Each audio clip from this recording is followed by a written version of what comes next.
कि सिंधु बॉर्डर पर तीनों केंद्रीय कृषि कानूनों को वापस लेने की मांग को लेकर चल रहा धरना प्रदर्शन का आज 50वें दिन में प्रवेश कर गया है। आंदोलन के शुरुआत दिनों में फल सब्जियों की आवक प्रभावित होने से थोक कीमतों में बढ़ोतरी हुई थी, लेकिन अब हालात बदल चुके हैं। मंडी में कई हरी सब्जियों के भाव 10 रुपये प्रति किलो से भी कम हो गए हैं। मध्य प्रदेश के श्योपुर में इस बार 86,000 हेक्टेयर में किसानों ने गेहूं किया है, जो अल्प वर्षा के चलते इस बार गेहूं का रकबा गत वर्ष के मुकाबले कम हो गया है। जिले में लगभग 86,000 हेक्टेयर रकबे में किसानों ने गेहूं की बोवनी की थी, जबकि गत वर्ष 95,000 हेक्टेयर में गेहूं हुआ था।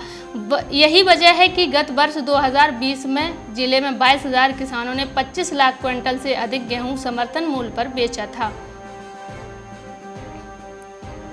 फसल प्रभावित होने से आवक में थोड़ी कमी आने से भले ही खाद्य तेलों की कीमतों में जबरदस्त तेजी बनी हुई है, मगर उपभोक्ताओं के लिए राहत भरी खबर है कि दालों की कीमतों में गिरावट हो रही है। 2 महीनों में दालें 14 रुपये किलो तक सस्ती हो गई हैं। अरहर दाल के साथ ही चना दाल और मसूर दाल की कीमतों में भी गिरावट है। फुटकर बाजार में 125 रुपये तक बिकने वाली अरहर दाल इन दिनों 110 रुपये किलो में बिकने लगी है।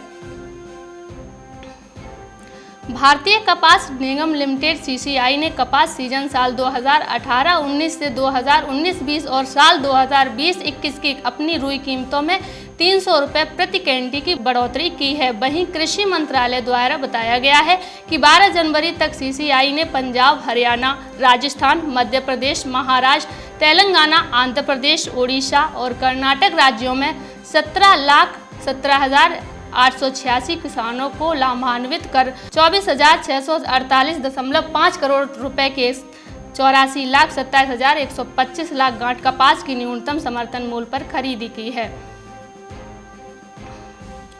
देश में खाद्य तेलों की बढ़ रही कीमतों ने सरकार की चिंता बढ़ा दी है। खाद्य तेलों के दामों में कंट्रोल करने की रणनीति बनाने के लिए केंद्र सरकार शुक्रवार को अहम बैठक करने जा रही है।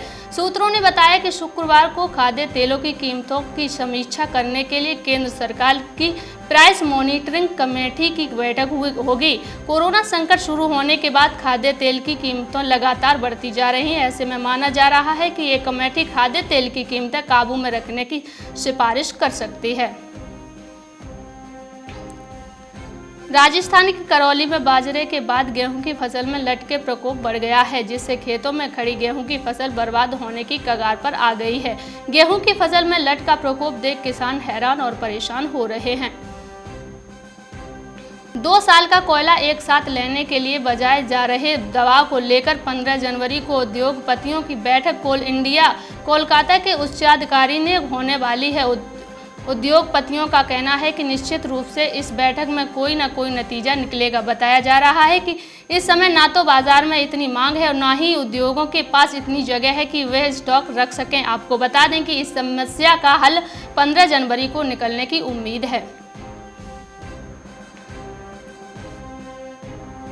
मध्य प्रदेश में अप्रैल-मई माह में होने वाली समर्थन मूल्य की गेहूं खरीदी के लिए अभी से कवायद शुरू हो गई है। समर्थन मूल्य पर गेहूं खरीद की प्रक्रिया के लिए शासन के खाद्य एवं नागरिक आपूर्ति विभाग ने गत 11 जनवरी की गाइडलाइन जारी की है, जिसके मुताबिक 25 जनवरी से 25 फरवरी तक गेहूं विक्रय के इच्छुक किसानों के पंजीकरण कराए जाएंगे। गत वर्ष 35 केंद्र पर खरीदी हुई थी, लिहाजा इस बार उन्हीं केंद्रों पर ही किसानों के पंजीयन होंगे, जिन्हें पोर्टल पर दर्ज किए जाने की प्रक्रिया खाद्य आपूर्ति विभाग ने शुरू कर दी है।